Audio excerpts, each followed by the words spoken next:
Thank you. I've forgotten about the title, but it works. I'll explain this in a little while.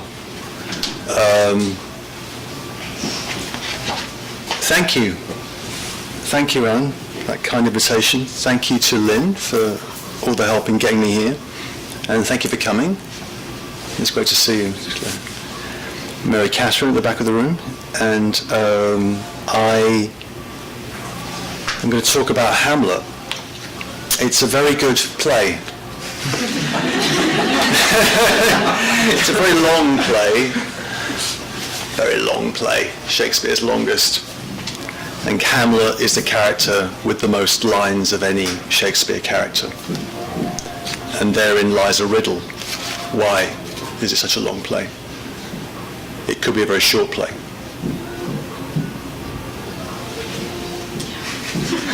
Okay. Didn't realise that. That's fine, I don't mind. I like musical accompaniment. It's the... it's fine. Okay. To be or not to be? That is the question. Okay, so far? To be or not to be, that is the question. Whether 'tis nobler in the mind to suffer the slings and arrows of outrageous fortune, or to take arms against the sea of troubles and by opposing end them. Okay. So one either suffers, here is a contemporary face of suffering, or an Elizabethan face of suffering, Hamlet, to suffer, or to take up arms against them and end them. What does that mean? Well, the next... Can I come out from behind a little bit? I won't do the TED Talk thing. I soaring the air, waving your arms around. But he says, well, to die, to sleep, no more. And by a sleep we say to end the heartache and the thousand natural shocks that flesh is heir to. 'Tis a consummation devoutly to be wished. So the first wish in this speech is the wish to die, the wish to end suffering, to annul it, to find what Beckett calls, in an odd choice of phrase, to attain the bliss of coma, the bliss of coma. And this is in continuity with the first time we see Hamlet in the play, the first soliloquy of Hamlet's in the play, a little bit earlier. That's Act 3. His first words, when he's not trying to piss off his uncle and his mother, "Oh, that this too solid flesh would melt, thaw, and resolve itself into a dew. Or that the everlasting had not fixed his cannon against self-slaughter. Oh God, God, how weary, stale, flat, and unprofitable seem to me all the use of this world. Fie on it, fie." And the fie here is a stronger link it to another, I won't say because I'm going to be polite, but fie on it. And fie, it is an unweeded garden that grows to seed. Things rank and gross in nature possess it merely. Hamlet's first wish in the play is a wish to die. And there's a sanction against self-slaughter, against suicide, given by the everlasting, God. And God has a presence in the play, but it is a shadowy presence.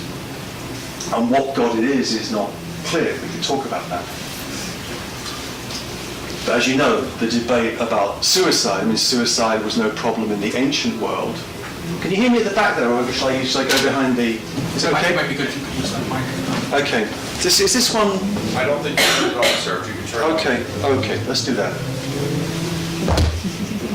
Could you help me with the right switch, because I'll just mess it up. How's that? Is that any different? Maybe it'll take a little while to come through. Okay. Yeah? Good? Okay, great. That feels better to me as well. To be or not to be, that's the question. For those of you at the back, that's right. Just so you keep up. Where were we? I've lost my place now. There we are. Okay. To die, to sleep, no more. So the first wish is a wish to die. Okay? But the everlasting has fixed his cannon against self-slaughter. So suicide, which was no problem in the ancient world, and indeed in certain circumstances to be encouraged, as with the suicide of Seneca. He was working for Nero at the time. Not exactly the best employers to have, but his suicide was expected. The suicide of Socrates is the other famous philosophical example. With Christianity, we get a shift in the understanding of suicide because existence is understood to be a datum, is something given, over which you have no dominion. Right? So it's a datum over which you have no dominion, therefore to kill yourself is a sin. It's to give yourself the powers that only God should have over you. That still hangs over the play in some shadowy way as a prohibition against suicide. But Hamlet's first thought is suicide. Once that prohibition is gone, once the everlasting is gone, then the question the play raises is why not kill yourself? Which in more contemporary Hamlets is precisely what happened. Think of Kurt Cobain's second suicide note. It's the one in Rome from 1994 where he says, like Hamlet, I have to choose between life and death, I choose death. Right? To die, to sleep perchance to dream. There's the rub. For in that sleep of death, what dreams may come, when we've shuffled off this mortal coil, must give us pause. So the second thought here is that death isn't death. It's not a consummation. It's not annihilation. There will be dreams. And in those dreams, something worse might happen. You could be dead and then somehow revive, right? And have dreams. And it would be even more than this existence, than this suffering. This gives us pause. There's the respect that makes calamity of so long life. For who would the whips and scorns of time, the oppressor's wrong, the proud man's contumely, the pangs of I'm going to wander over here a little bit, the pangs of despised love, the law's delay, the insolence of office, and the spurns that patient merit of the unworthy takes, when he himself might his quietus make with a bare bodkin. Namely, why endure the life that we endure? The oppressor's wrong. You've been persecuted by an authoritarian regime. The law's delay. You're in some legal procedure, or you have you're waiting for a green card application, whatever it might be. The endless delay of law, the insolence of office, bureaucracy, to suffer the horror of, say, university administration, whatever it might be. Why endure this when you could your quietus make? And quietus here means to quit, to acquit, to end things, right? Quietus was the name given to the suicide drug. If you've seen the film Children of Men, that's quietus, right? That's what Ruth Rendell had in mind. You could do that with a bare bodkin, not with a pill, but with a little stiletto dagger. You could end it now.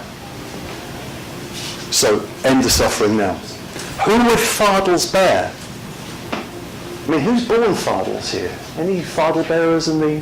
Exactly. No, fardels meaning sins. Who would fardels bear? To grunt and sweat under a weary life. So life is something, it's suffering, it's grunting and sweating. But that the dread of something after death, the undiscovered country from whose bourne no traveller returns, puzzles the will and makes us rather bear those ills we have than fly to others we know not of. So why do we continue to live is the question. That's the to be or not to be. That's the thought. This isn't some game. Right? This is an earnest thought in Hamlet. Dreams, and then the dread of something after death. Maybe death wouldn't be an end. Maybe there's an afterlife. Maybe there's some punishment. Maybe there's something. Maybe there is hell for those who kill themselves. Maybe there is hell. The undiscovered country from whose bourne no traveller returns. Here we have a definition of death. Undiscovered country from whose bourne no traveller returns. Except that's not true in the play. Right? In the play, there are travellers who return from that undiscovered country. They're called ghosts. And the play is all about the appearance of a ghost. A ghost is someone who comes back from death. Right? And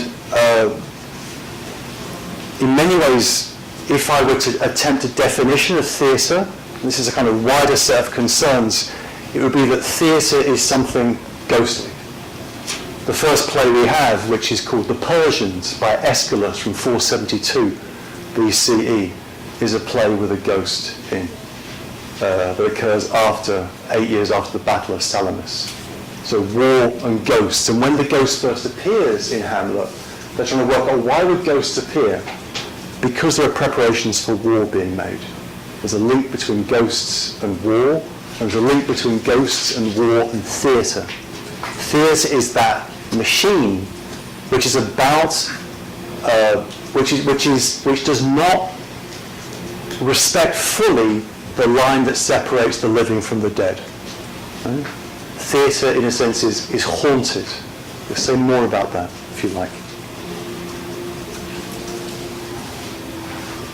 That ghost, well, also the other complication that ghost introduces in relationship to this famous speech is who is Hamlet? Hamlet is a student. How old is Hamlet? Roughly. 30-ish. Yeah. 28 is the consensus. 28, 30. A graduate student, perhaps. A graduate student where? In Wittenberg. What is Wittenberg? Where is Wittenberg? And what is Wittenberg? Wittenberg is not nowhere. Wittenberg is the city where Luther nails the theses to Holy Trinity Church that begins the conflagration that's the Reformation. That's where Hamlet's a student, in the centre of Protestant theology. Now, many things happened in the Reformation, but one of the things that the Reformation got rid of was a belief in purgatory. When the ghost appears in the scene when there's between Hamlet and the ghost explains where he is, what he's doing, he says that I'm condemned for a certain period to walk the night and to spend the day in the cleansing fires of purgatory. So we have a Catholic ghost in a Protestant play. Right? I think in many ways the ghost is not just any ghost, it's a ghost of the Father, but the ghost and the explanation of the ghost is a purgatorial ghost, a Catholic ghost that traverses a Protestant drama. And in many ways what's going on in this play in terms of religion is, this isn't settled, but what happens between the old religion of Catholicism and the new religion of Protestantism. And Shakespearean drama takes place in that space. Right? And the third axis, to add to that in terms of religion, might be paganism. Right? And that would be arguably what might be going on with the character of someone like Ophelia. Ophelia, who perhaps has a different language, a different set of constraints. We could talk about that. But this is a theologically complex drama.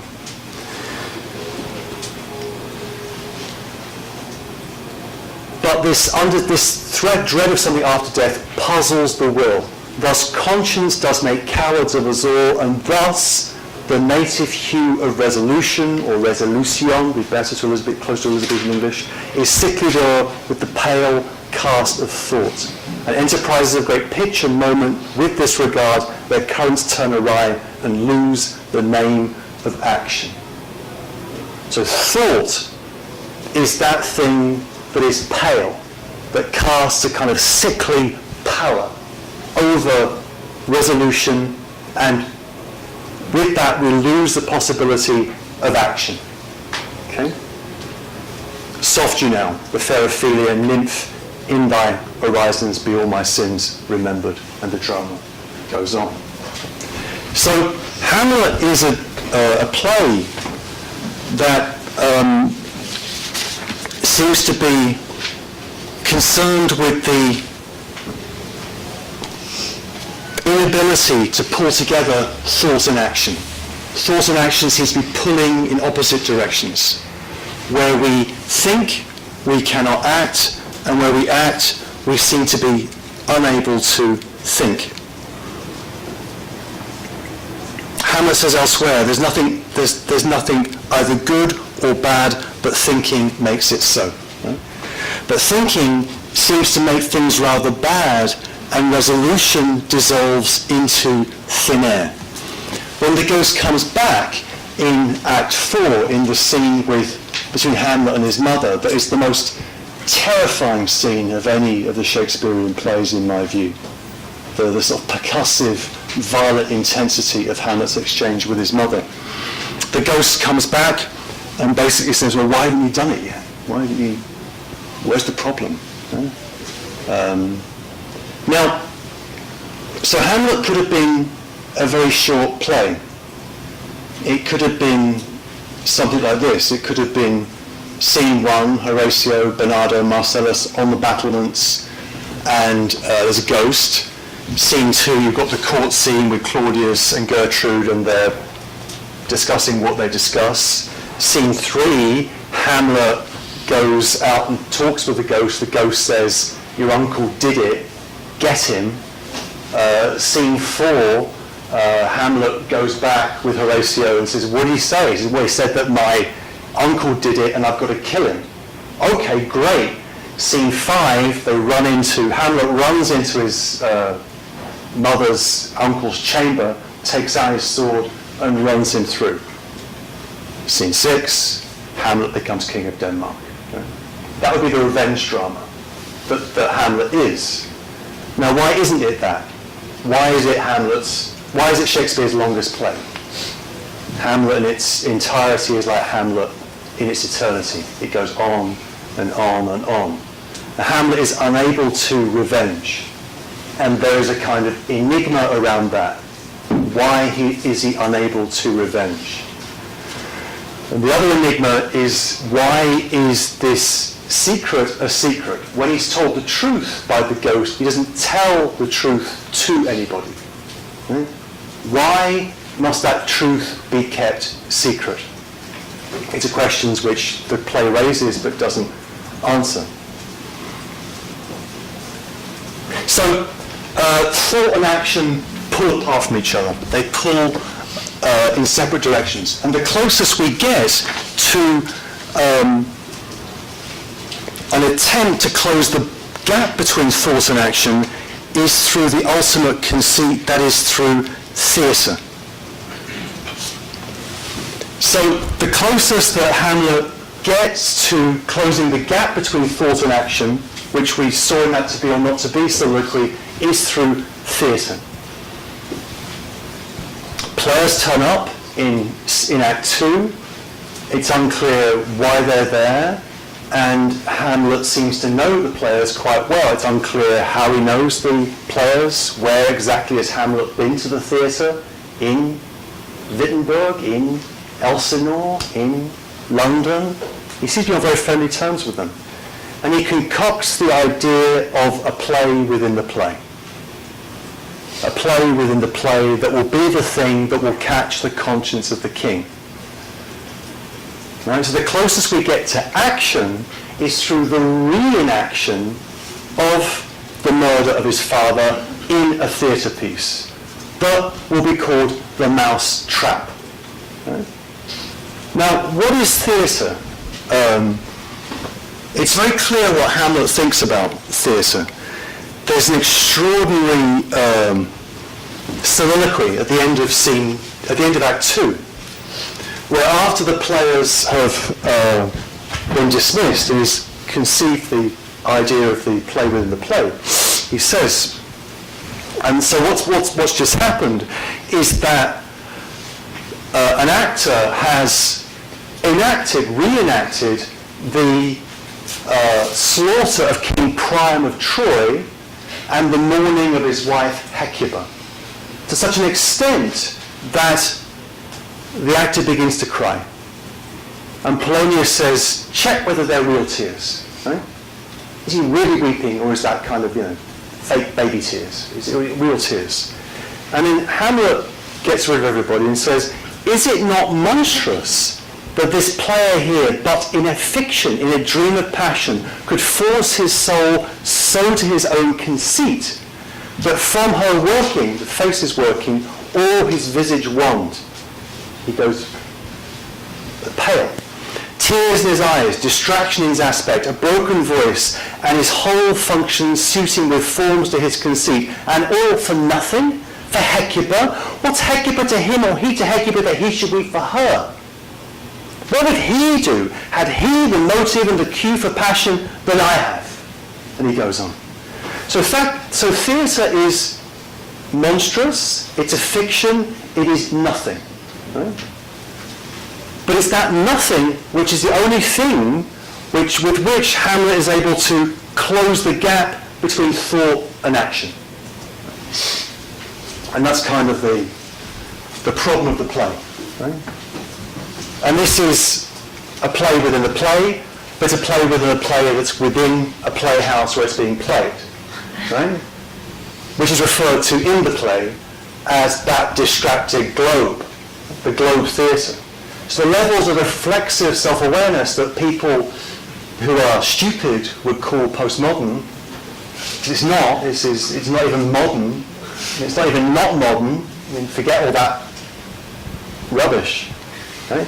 This is an infinitely reflexively self-aware thing.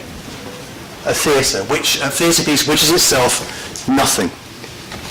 Now, this is good. Just a slight side gesture here. I mean, we know that Hamlet, when Hamlet was first performed, was performed by Richard Burbage, who was Shakespeare's lead in all the tragedies and all the major roles. But there's a question about what role Shakespeare played, if any, in Hamlet. And there's a legend which is that, do any of you know this? What role does Shakespeare play in Hamlet?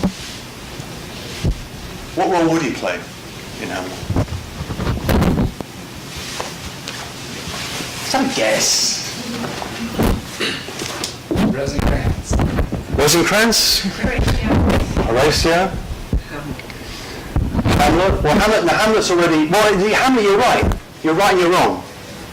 Because the legend is that Shakespeare plays the ghost. Right?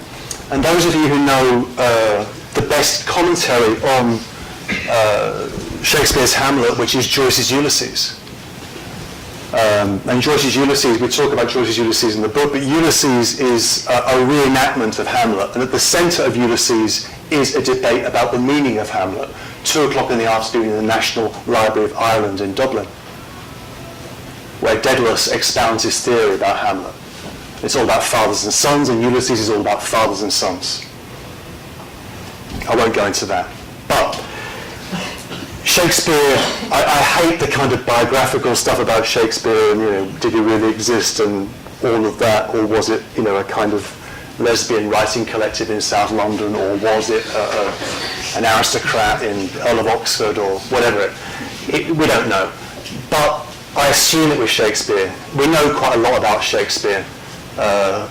Actually. But two things we know about Shakespeare is that his father died shortly before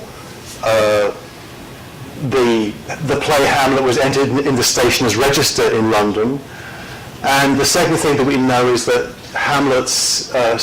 Shakespeare's second child, second, as it were, he had a daughter, and then there were twins.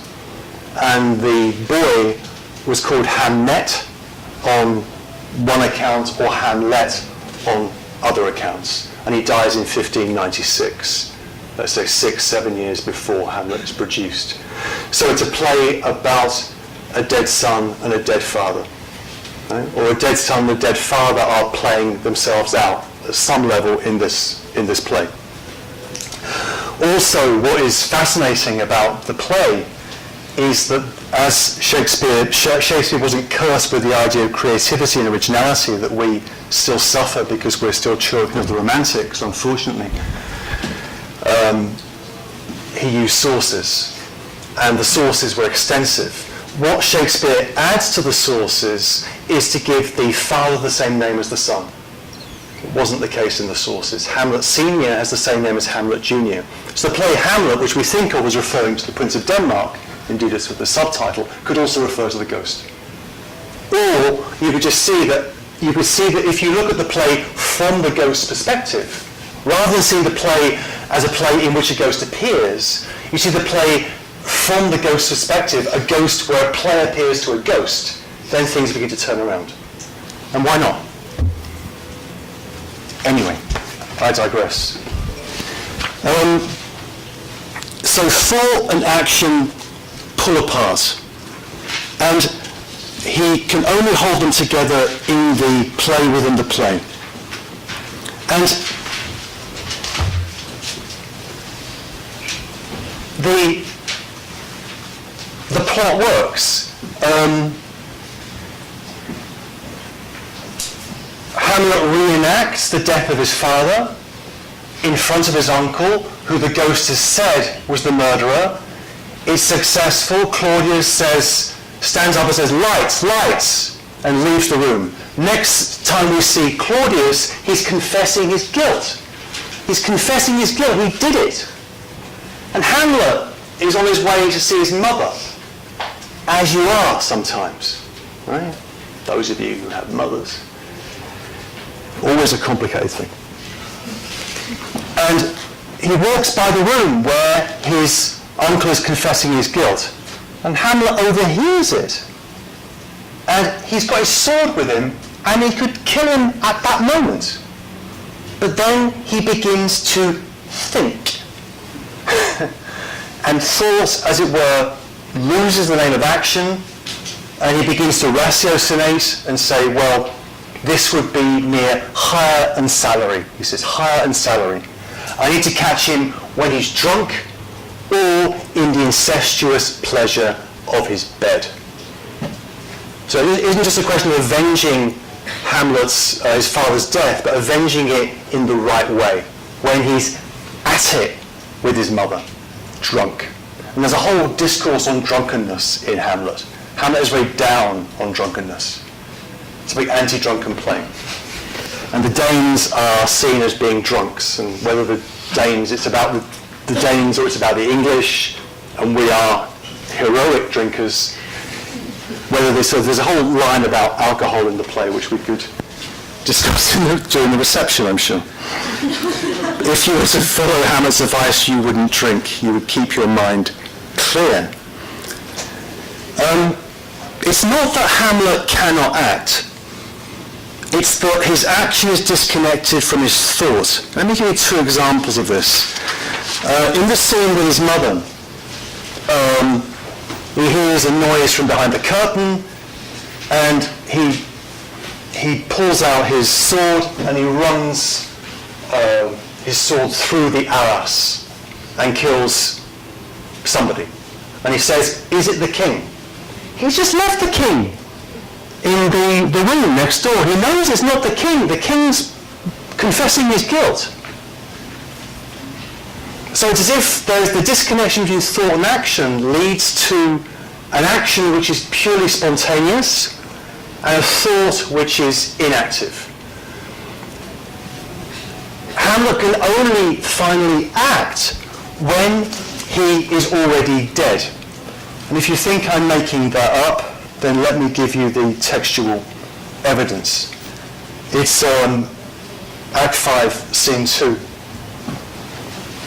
People don't believe this, but it's true. It says, "I am dead, Horatio. Horatio, I am dead. Oh, I die, Horatio." 3 times. He's had the poison from the poisoned rapier. He knows he's going to die. And at that point, when he knows he's dead, action becomes possible. Then point, envenom two, then venom, do thy work. And he lunges out at Claudius and kills him. So this, as it were, the philosophical problem that Hamlet raises, it raises many, but the one that it really raises is the relationship of thought and action. Right? Now, if thought kills action, then action must be thoughtless. Such would appear to be Hamlet's credo. The cost of the infinite self-reflexivity of which Hamlet is aware is incapacity of action. We're not just conscious beings, we're self-conscious beings who are conscious of being conscious, and so on and so forth, in a kind of infinite regress. And that is wonderful, is it not? Well, it's wonderful, and it's not. The curse of self-consciousness, which gives us extraordinary insight into ourselves, has boon companions that are alienation, melancholy, and a massive obstruction at the level of action. To give that a particular name, this is the phenomenon of inhibition. Okay? Hamlet is a play about the inhibition of action. Inhibition in German is a nice term, Hemmung. You see, inhibition hems Hamlet in. He's hemmed in by inhibition, which produces the effect of melancholy, which is the face of suffering. Is to, I wish I could end suffering, but who knows what's going to happen. We'll come back to that in a second. The other consequence of inhibition in Hamlet is the dissolution of eros, the dissolution of love, and in particular his love for Ophelia. So the cost of inhibition is eros, right? And there's a lovely line from Dostoevsky's Karamazov, which I'm sure you know, which is that hell is the inability to love. Right? If hell is the inability to love, then Hamlet is in hell. Okay? So what happens after the ghost appears? The first report we have of Hamlet is a report given by Ophelia when he enters her closet, and he is sort of undone. He's disheveled. He's in some manic state, which she reports. Then the next time we see Hamlet and Ophelia on stage is when she's been sent out as bait to try and reel him in. Those are the images they use, the fishing metaphors are used by Polonius. And he says to her, as she tries to give him back the love letters that he gave her, he says to her, I loved you once, I love you not. I loved you once, I loved you not. So what drops in Hamlet's experience is love. And that then raises the question for us about the status of Ophelia. And just what this is over here, this is a PowerPoint slide. Only time I've ever done this, it's just one slide and it's full of mistakes. But these are a series of words, as you can see, and in no order at all. And at some point I'll give you an option whether you want to talk about some of these words, and we could do some free association sort of on the couch collectively, what Freud would call group psychology or not. And redemption should be over here actually, but it's not. But also Ophelia is very important. Now, Ophelia, the play is called Hamlet, and the Hamlet can refer to the father or the son. But for the way we read the play, the real tragic casualty of the play is Ophelia. Ophelia doesn't pretend to. Ophelia's father is also killed, like Hamlet's father. But Ophelia doesn't pretend to go mad, she goes mad. Right? So Hamlet puts on an antic disposition. Ophelia erupts in a sexualized psychosis, which very, very interestingly becomes a different kind of language, which is why it's sort of paganism. Paganism is the wrong kind of word, but the language that she uses is a language of flowers and song. Okay?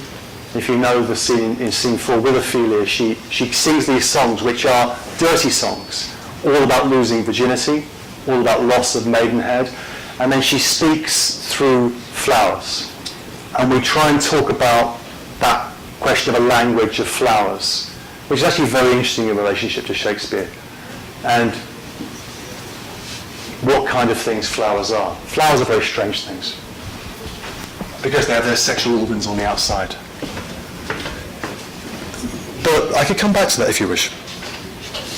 So, are we left with this question to be or not to be? with the strong sense that Hamlet's preference is for the negative clause after the comma, or not to be? Or might there be another moral to draw from this play? Now, a different line of thought is suggested by the famous speech given in Act 5. Do you want to read to you? It's a famous speech. This is just after Hamlet has agreed to the sword fight. He's agreed to fight Laertes. And Laertes is a very important character in the play because Laertes is a kind of mirror for Hamlet, a kind of double, a rival and a double. And doubles are very important to all of us. Rivals, people that you hate and love. He's agreed to that, and then Hamlet says, we defy augury. There's a special providence in the fall of a sparrow. If it be now, 'tis not to come. If it be not to come, it will be now. If it be not now, it will come. The readiness is all. Since man of aught he leaves knows aught, what is it to leave betimes? Let be. Now, generations of readers have interpreted these lines in relationship to a Christian idea of providence and linked them to the earlier words in Act 5, there's a divinity that shapes our ends. Rough hew them how we will. That might be true. I'm not going to enter into interpretive debates today. But perhaps those words can stand a different gloss, a more sceptical gloss. So one thought I'm trying to raise here is whether we can think about the question to be or not to be.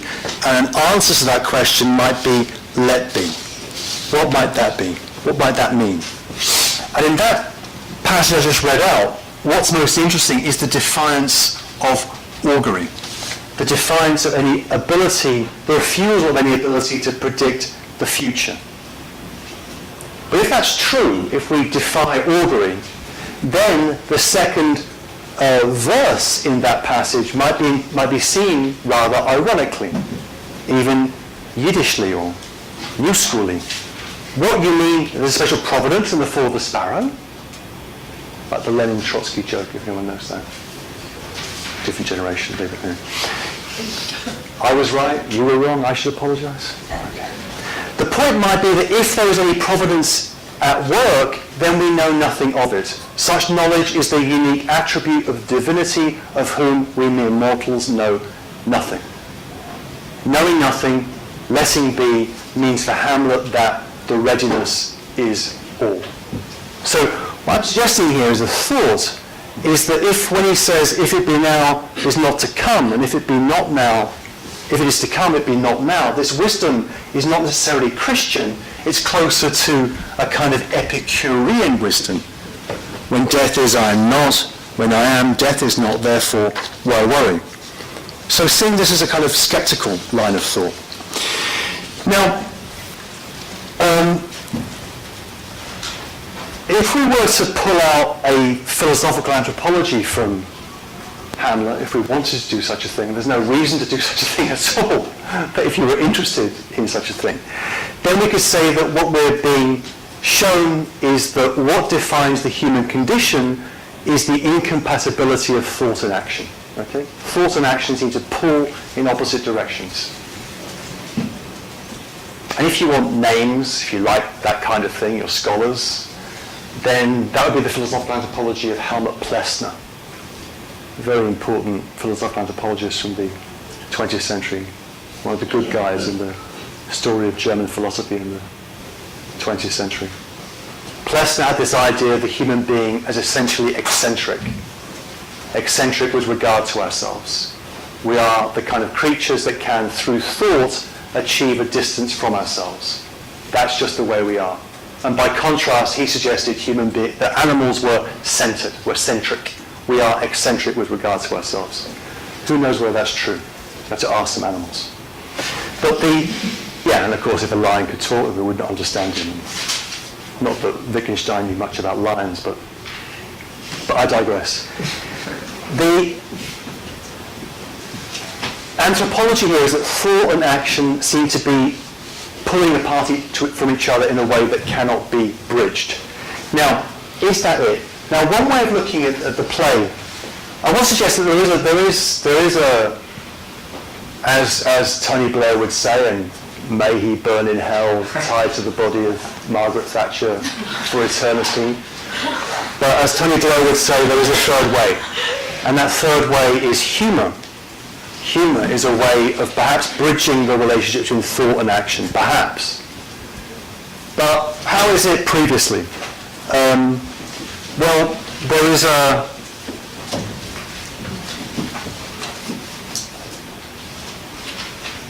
let me spell this out a little bit more theoretically because you're sophisticated people and you deserve an explanation. There is a... Freud wrote a book on jokes, right? You know, well, jokes and their relation to the unconscious. And the thesis of that book is that jokes have a relationship to the unconscious. Brilliant. What is jokes' relationship to the unconscious? Well, is that jokes are unconscious desire in repressed form. So if I went now into a series of homophobic jokes, right? I just began homophobic joke after homophobic joke. You think Simon has some unresolved problem with sexuality that's leading him to make these homophobic jokes. Maybe he's secretly homosexual and is overcompensating by these jokes. That's the argument of the joke book, 1905. Freud doesn't go back to jokes very much in his work, but there is in 1927 a paper he writes simply called Der Humor, humour. And Freud begins, as he always begins, is why Freud is such a fascinating thinker despite the lies that people tell about the lies that he told. Put that to one side. Freud for me is always a kind of a hero.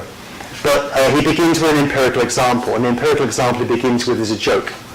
And the joke is the following joke. The joke is that there's a man who's condemned to be hanged, and on the morning of his execution, he's taken out of his cell, and is taken into the courtyard he sees the gallows ahead of him, and he looks up at the sky, and he says, in German, "Na die Woche fängt gut an." Well, the week's beginning nicely, he says. And Freud says, what's going on in that joke? He says, what's going on in that joke is that the person, the condemned man who's going to be hanged, looks at himself from outside of himself and finds himself ridiculous. Now, at that moment, Freud infers, there is something about conscience that does not just make cowards of us all, as Hamlet would say, but allows us some other possibility. Now, Freud, in that essay, and this is where I want to track this in relationship to Hamlet, says perhaps in humour there is a way of arresting the oscillation between melancholia and mania. Okay. So, go back to Hamlet. Who is Hamlet?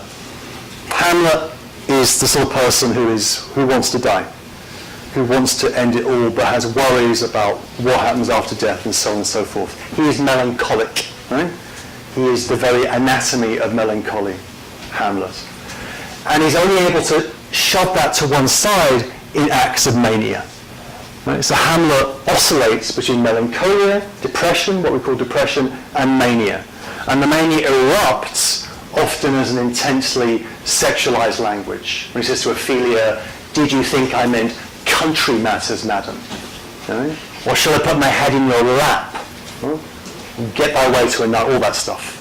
That's a kind of manic behavior. And then Hamlet flips back into melancholy. Are we, as human beings, just trapped within that oscillation between melancholia and mania? Between sobriety and drunkenness. This is also, I'm talking about drunkenness a lot tonight, but this is also Freud's explanation of drunkenness. We are inhibited creatures, but we have a few beers and we feel like a god. We swell up and fill the universe with our being, and everybody is my friend. I can do what I like until the next morning I wake up with the melancholy hangover and I'm back stuck. Is that it? Is life just oscillation between those two? Humour is a third possibility. Now, there's tons of humour in Hamlet. I don't want to say just it's a funny play, but I think it's a play that, as so often in Shakespeare, where the genre of tragedy and comedy is continually blurred. For example, firstly, that Hamlet's first words in the play, and many of his words in the play, are puns. When Claudius refers to him as his son, he says, a little more than kin and less than kind. And kind means kind and kin. It's that child, kind. It's that play. Or why do you stuff the clouds over you? I'm too much in the sun. And Hamlet does that endlessly punning. The other obvious scene where humour erupts is in the scene in the beginning of Act 5 with the gravedigger clown. And the good comedians obviously always know where the bodies are buried, right? There's a good reason why you put clowns in graveyards. Everybody knows the alas poor Yorick speech. But what's less well known is the way in which Alexander the Great becomes the bunghole in a beer barrel. And Hamlet gives us the precise reasoning. He says, Alexander died, Alexander was buried, Alexander returneth into dust, the dust is of earth we make loam, and why of that loam whereto he was converted, might they not stop a beer barrel? But it gets weirder. Warming to his theme, he delivers a quatrain. Imperious Caesar, dead and turned to clay, might stop a hole to keep the wind away. Oh, that earth which kept the world in awe should patch a wall to expel the winter's flaw. Right? Alexander the bunghole becomes Caesar the windstop. Right? The greatest of the great can be reduced to loam, to stuff.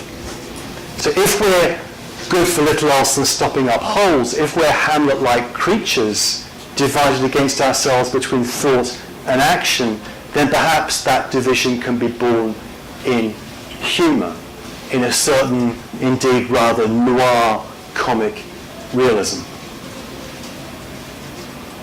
The reason this is all, provided we can cultivate a disposition of sceptical openness that does not claim to know aught of what we truly know naught. If we can cure ourselves of our longing for some sort of godlike conspectus on what it means to be human, or the construction of ourselves as some new prosthetic god through technology or bloody neuroscience, bound by the self-satisfied myth of unlimited human progress, then we might let be. And this, I would insist, is why we need theatre. And this is kind of the implicit plea within the argument here, is that to think about what kind of thing theatre is. And theatre is a kind of brake system, a kind of emergency brake system. So if in a sense we can think about ideology broadly as committed to different forms of progressivist narratives, right? The idea that in the future we'll have even faster iPhones with different, joints or different plug forms, and that will be a better future than the one that we inhabit now. Then, in a sense, what goes on in theatre, and which is why ghosts are so important, is a kind of brake system, a kind of attention to the past rather than the future.